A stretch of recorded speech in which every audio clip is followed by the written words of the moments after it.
দেশে এখন দরিদ্র মানুষের হার 18.7%। এর মধ্যে সবচেয়ে দরিদ্র অবস্থানে আছে মাদারীপুরের ডাসার উপজেলা, আর জেলা হিসেবেও সবচেয়ে দরিদ্র মাদারীপুর। এছাড়া দেশের সবচেয়ে ধনী জেলা নোয়াখালী, আর সবচেয়ে ধনী থানা ঢাকার পল্টন।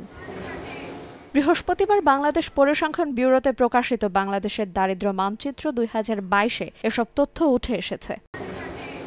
বিবিএস এর দারিদ্র্য মানচিত্রে দেখা যায় দেশের বিভাগীয় দারিদ্র্য সবচেয়ে বেশি বরিশাল বিভাগে। এই বিভাগে দারিদ্রতার হার 26.6%। অন্যদিকে সবচেয়ে কম দারিদ্র্য চট্টগ্রাম বিভাগে। এই বিভাগে দারিদ্র্যের হার 15.2%। জেলা হিসেবে সবচেয়ে বেশি দারিদ্র মাদারীপুর জেলা।